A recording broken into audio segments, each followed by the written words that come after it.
Everybody. Uh, I hope you can hear the music in the background. It is the anthem of my beloved Canada. And you might ask, why are we listening to the Canadian national anthem? And there's a good reason. David Ornstein dropped a lovely tweet for us today. Chelsea hold talks with reps of Lille striker Jonathan David over a potential summer move. 24-year-old high among multiple Chelsea options.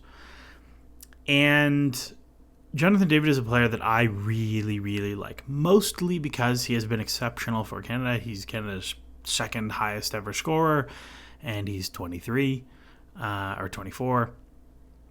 And he basically helped Canada get to the first World Cup in my lifetime. He's playing in the Copa America right now. But also he's just a really good player, and I think he's a really good fit for Chelsea. This is somebody I've been talking about, kind of waiting for his big move to either Chelsea or Arsenal or United for a while. And in another world without COVID, he probably has already made that move. So let's get into it. Let's talk about him. We'll do the usual thing. We'll look at some data. We'll watch some video, and we'll see what we think. So just a little bit of his background first. David is he left Ottawa to go play in Belgium.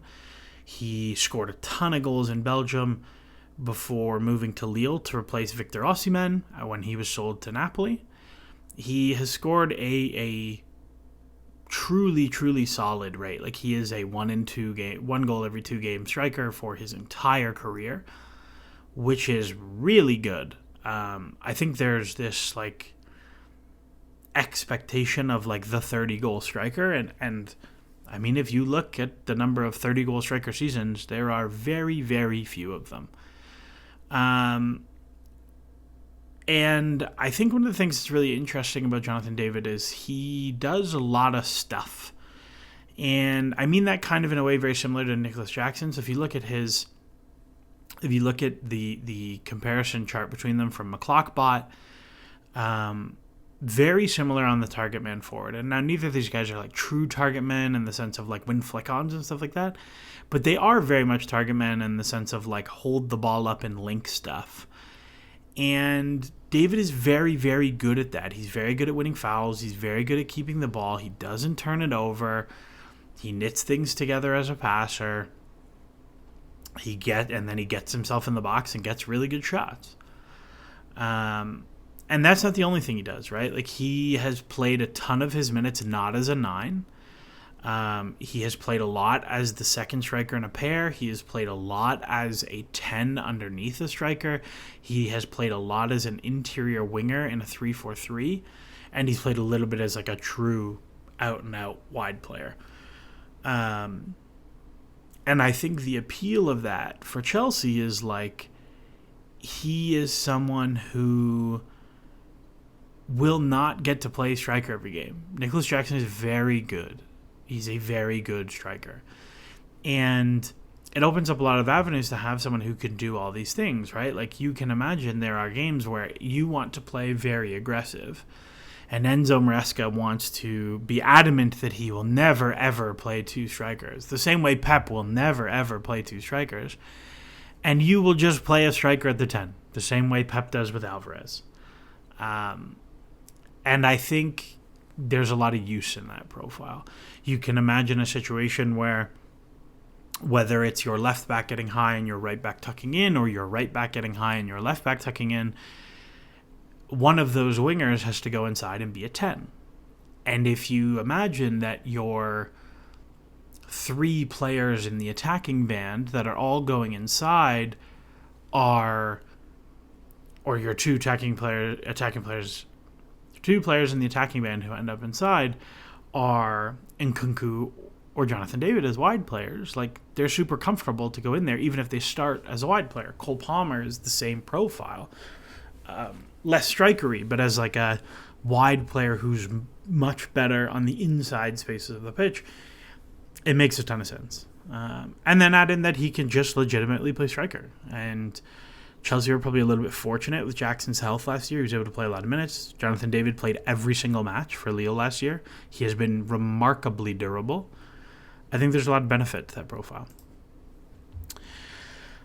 From a quality standpoint, there's just as much to like.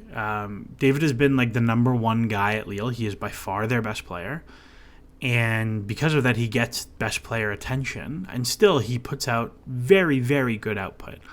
2/3 of an expected goal a game is super legit. That is excellent, excellent output. If he did the exact same thing at Chelsea, we would all be very, very happy. Like I said, he's about a 1 in 2, a 1 goal every 2 games kind of guy. Like, that's what he is for his career. He works very hard defensively, knits things together. There's a lot to like. Again, this is a guy who's just turned 24 like 3 or 4 months ago and is at 120 senior professional goals. He's already played 200 senior professional games. That is a terrific output.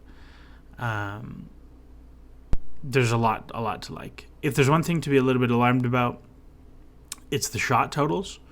I think a lot of this is to do with Lille's style of play. Lille have been quite transitional under Fonseca. Canada play very similarly.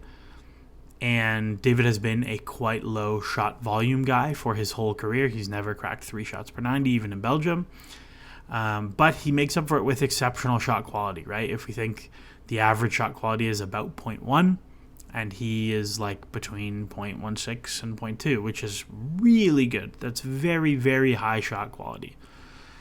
And I think when we're talking about this in relation to Chelsea, like, he's a relatively low box touch guy and a relatively low shot volume guy for a good but not great team in France. They don't generate a ton of box pressure. They do not have the field tilt that someone like Chelsea do. And I think when we're trying to estimate league translation, I think this is one of those things that you look at and it's like, okay, this is a not tremendously physically gifted striker who has really good output right now but doesn't get into the box that much. If his team gets into the box way more, I would expect both this number and his box touches to go up significantly. These are the McClockbot finishing dashboards, and you can kind of see like his finishing in the different rounds. A lot of this is like random noise. Like, he goes from a good finisher in the 6-yard box to a bad finisher, and he goes from bad to good here. So, like, don't really worry about that. The more interesting thing that I want to flag up is how 2-footed he is, which I think is so valuable when we're talking about attacking players. You look across 2 seasons, he puts up 15 goals with his right foot, and he puts up 12 goals with his left foot across 2 seasons, and 4 goals with his head. Very, very well-rounded. Same on the shots. He's putting up about 2/3 of his shots with his right foot, 1/3 of his shots with his left foot. You'll absolutely take that. And I think we've seen this like with Jackson, where like you end up on your left foot and the quality of chance is lower because you just can't do as much on your left foot. We see the same thing. Palmer is not can't do much with his right foot. He's very one-footed. Mudryk, very one-footed. Madueke, okay, scored a really good goal with his right foot, but almost never goes to his right foot. So having someone who is very 2-footed, I think, is tremendously valuable, especially when they're going to be playing some striker, some winger, some 10, and so on and so on. If we look at his forward radar, again, it's a lot of the things that we talked about. Really high shot quality, very high non-penalty expected goals and goals, just okay shot volume, just okay self-shot creation, which is a really interesting one for him. David, like, historically, he would probably be called a poacher, even though he does a significant amount of linking. But people would call him a poacher because he creates not very much for himself. He creates an okay amount, an average amount, a little bit less than an average amount. But he's not a good dribbler. He doesn't take people on. That's not really his game. He is very much like a link outside the box and then get in the box to shoot guy. Never turns the ball over. This, to me, is so huge. I cannot explain. Because if we look at the composition of Chelsea, since Willian and Hazard, that's how far back we have to go, basically every single attacking player Chelsea have played since Willian and Hazard has turned the ball over at a disgusting amount. And when we talk about last year, games with Pochettino that have turned into every game turns into a track meet. A huge part of that is because you have players like Mudryk and Madueke and Cole Palmer and even Jackson to an extent who turn the ball over so, and Gallagher, who turn the ball over so much. It makes it very difficult to sustain pressure in the attacking third. David is a player who wins fouls, he holds the ball up, and he doesn't give the ball away, which to me is so important, especially when this is a player that's going to play like a bunch of different roles for you. There's some things I don't love, and things that it's not that I hate them or anything, but they just like worry me a little bit. Again, he's not a take-on guy. I think this is a really interesting take-on profile because he doesn't attempt them very much. He doesn't succeed at them very much. But he also doesn't lose the ball very much in them. And so, like, if you look at this and you're like, well, successful take-on percentage is 40%, and this is 38%, this is 48%. Where did the other 14% go, or the other 13% go? And that's because of how take-ons are defined, where, like, you can lose a take-on but not lose the ball. David has a quite high fraction of those, where, like, he takes it, he doesn't get past you, so he turns around and passes it back, which is good. That's fine. Like, that's a good place to be. The other thing that worries me is, again, the low touch involvement. This could be a good thing. Chelsea have a lot of good players who need the ball. Grace Robertson had a funny tweet this week about England, like, not playing Cole Palmer, being like, yeah, another attacking player who needs the ball to feet will definitely make this work. And that, I think, is, like, kind of pertinent to Chelsea, in that Chelsea have very few players who do stuff without the ball in possession. Madueke does nothing if he doesn't have the ball. Mudryk does nothing if he doesn't have the ball. Jackson is really good off the ball. Palmer has gotten a lot better, but I would still say is predominantly an on-ball guy. Sterling is really the only other attacker who, like, does stuff off the ball. David being able to be impactful with this low touch volume is really, really okay. I would, however, like to see this number creep up a lot. Like, if he could be like a 7-8 touch in the box of the game guy, which he's been like 6.5 before, that would make me feel a lot better. And then the last thing is the aerial thing, right? Like, people have talked about Chelsea's difficulty with players in the air, and I think it's kind of overblown. But David's he's not a strong player in the air. He doesn't lose that many because he doesn't go up for that many. He's one of those guys who will, like, try and bump the defender and then collect the loose one off of, like, a bad header win. But he's, like, he's not towering to win stuff. He's not clearing set pieces at the near post. That's not really his game. So that's kind of the stats side of things. I want to get into the video, and we'll talk about some of the things I like and some of the things I don't like, and then we'll give our interpretation at the end. Okay, hi everybody. This is the video side for David. And we'll start with kind of the unsexy stuff first, the defending, the off-ball work, and then we'll get into kind of the fun striker stuff. And David is very good defensively, right? Like, he's very good at recognizing angles and who he has to cover with his cover shadow, so like the players in his wake that can't be passed to. Like, here he recognizes the defender's already facing one way. He cannot play this player unless he's going to try something ridiculous.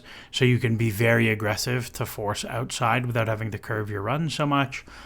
Forces outside and ends up generating a really nice high turnover off the back of that. Here's another one where, like, Mets get trapped in the corner.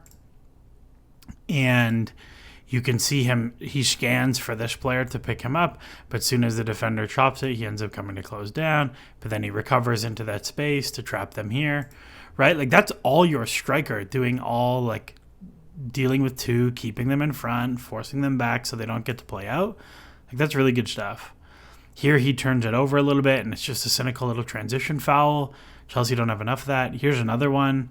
They get beat off a corner, and he delays this right away. This is for Villa in the Europa League, and that's like the 8th minute of the game. Turns it around. Here you have, again, versus Villa. He engages Martinez, then forces them into dribbling, right? A lot of times this might end up into a terrible force pass into midfield. He ends up getting beaten, gives up a foul for no yellow. Here's another one. He applies pressure and wins the throw high. Like, this is all just, like, none of this is, like, crazy, but it's all just, like, he works hard defensively. He has good angles, and he's smart. He's really, really smart defensively. On the passing side, he's not like Harry Kane dropping into pass, but he is very tidy, and he doesn't really give the ball away. Like, here's him playing for Canada against the Netherlands, just like nice little combo play, really easy, available to feet, drop the shoulder, can't switch play, let's keep it going and keep the pace going forward. Like I said, he ends up filling out wide areas or filling up deep areas very often.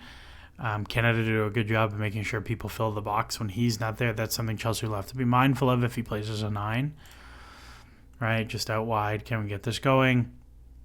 I like this one because Canada get numbers in the box, so he is the circulation option here. But this is my favorite one. He plays inside and then watch the movement.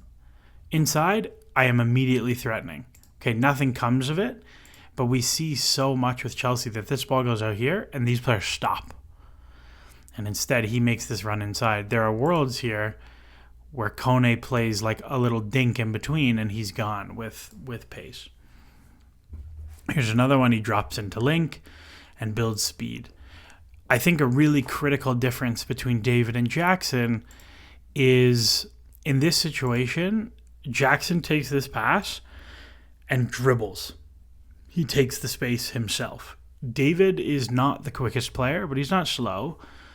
But he is very quick to give other people speed, right? So like here, he could take this space. There'd be nothing wrong. Schaffelberg, the winger, is very quick. So he's like, yeah, you go. Have fun. You got space to go. This ends up in like a high quality chance for Canada.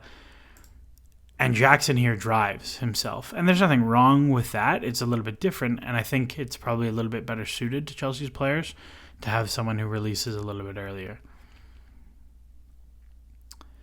Here's another one, right? He ends up on the edge, slips someone running off of him. This is your 9 shows feet, opens up space, draws 2, slips a runner for a goal.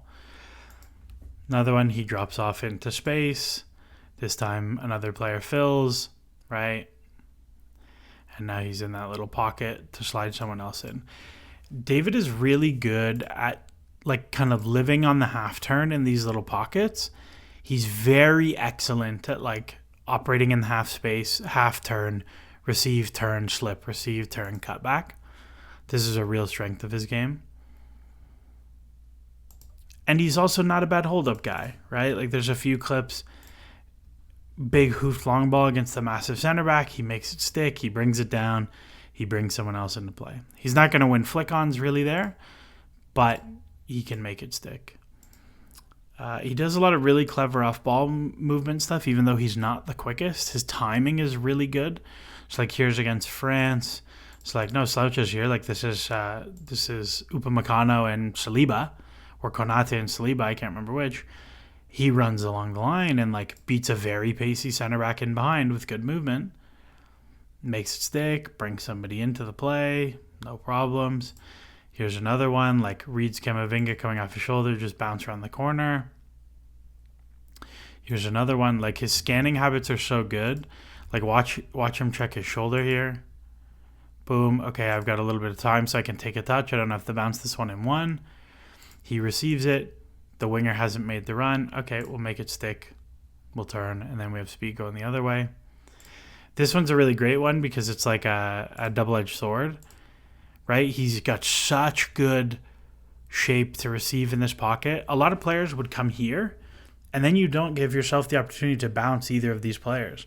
But because he's very good at maintaining this pocket to receive in front of him, he has all the options to him because the center back has to deal with the runner, center back has to deal with the runner, and so you end up with like this amazing opportunity where you can turn and you can do whatever you want. I would have preferred touch then slip here, but he decides to shoot. It gets blocked. It's not an amazing decision, but the turn to link is really nice. Here's reverse Villa. Here's another one. Long ball in the air. Flick on makes it stick. Here's another one. They're stuck in the corner. Boom, makes it stick, and they get out. This is the continuation of that action. They end up swinging the other way for him to make a run in depth. And again, if you watch him, he's prepping his space. He's in the pocket first of like, can I get this feet? Checking his shoulder. Oh, do I have space to run? Makes his run. He's onside.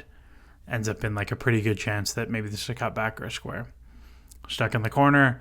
Makes it stick. Great little flick to get out of pressure again. And that's all off-ball stuff, right? 2 minutes. Super easy, but he's very tidy in possession. He works really hard. He's really smart. Really, really smart. On the striker side, we see the same thing with his movement. His box movement is genuinely excellent. Okay, like here the ball goes wide, and watch how he just absolutely bamboozles the left back here. Hard movement back post. Like if this is a floated delivery to the back post, he's winning the ball. Now this defender doesn't know where he is. Boom, double move, empty goal. Keeper makes an amazing save. But like, look at how quickly he susses out where this rebound is going. Like before the keeper even touches it. And that sort of stuff is like, is 2 goals a season that you never think about, but is free money. Here's more of the defending stuff. Boom, takes advantage of a crappy pass back. Another hard move. You'll see this a lot where he will slow down. He will like slow down into his space and then speed up to get what he wants. It's like here, somebody gets played through. Slow, slow, slow. Boom, hard cut for the cutback. And then he ends up finishing this one. This is one of my favorite movements as a striker because there are so few players who do this. He's really tight. Center back has him marked. You have a winger pinning on the far side, so the fullback can't come super narrow. And so he ends up opening this window by coming close, and then it's a back pedal into the space. Seb C showed a really cool video like years ago about Hudson Odoi doing this as a winger, but this is like the striker equivalent of that. Open your window, back pedal, boom, receive, and you're into an amazing spot. Keeper makes a great save. It happens. But the prep work to get that chance, like so many times you would see this player make this run to try and get slipped, and that window is so hard to play, and this player has you beat. But instead, because he opens the window between this player and this player, back pedal, boom, into space. And it's really, really clever. Diego Costa used to do a lot of that. Here's another one, right? So here he shows feet first. So he shows feet first to try and get it from the winger, and then he spins out and attacks the space. I love this. He does so much space prep for himself in terms of if he wants it feet, he'll stretch and then open this pocket. If he wants him behind, he'll show feet and spin. Like he's very, very disciplined about setting up the movement he wants. And so here you get a great little double move in behind into a pretty good chance on his left foot. Here's the same thing again, right? He's going to coast. Slow, slow, slow. Boom, hard cut to the near post. Defender makes an amazing block. And this is the sort of stuff we talked about was like a big, big, big bellwether for me with Jackson that like, oh, this guy might be really good. Was the very first game against Liverpool, he does exactly this move, but on the other side, and it's boom, cut near post, cut back, and he skies it. But the movement is repeatable and organic, and that happening is a reliable indicator of scoring goals. Here's another one. Hard to the near post. Keeper makes a great save on the cutback. And this, especially for someone who's not big, right? Because if you're a big guy, we see this with Lukaku a lot. Lukaku floats back here because he's like, yeah, you'll stand it up. Either you'll squeak it through on the ground and I'll tap it in, or you'll stand it up and I'll win the header. David's not really like that. So he has to be very clever about getting in front of players so he wins the space. Here's kind of like the opposite of that, where he wins the space of the back post, but like flick on, battles the defender, and then finishes with his head. Here's another one of those double moves. This time it's instead of the first time cutback finish, then maybe it gets blocked. Boom, drop the shoulder, let it run, and then just finish with my left foot. So that's all the video side. Let's go back and put the picture together. And that was the video portion. I think all in all, kind of considering everything from the data and the video and what we know about the player and league translation from France, there are a lot of things to be excited about and also some things to be weary of. So, I mean, first off, like, he does have a legitimately excellent goal record. Like, that's what you want. The box movement is clearly very good. He's very two-footed. He does link play well. Excellent defensively. I think the situation of the transfer is much more in line with what I envisioned for Chelsea this summer. David is out of contract at the end of next season. He is not going to sign a new deal at Lille. He is also not making very much money. Capology and FBref have him at 32,000 euros a week. Chelsea could very comfortably double those wages, and he would fit in. He would be one of the lower earners in the squad. So I think when we're talking about the fee, like, Lille have been asking for 50 million historically. With a year left, that number is probably much more like 30 million.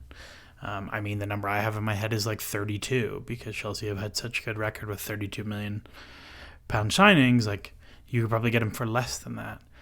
The age profile, he's 24. He'll turn 25 at the beginning of next year.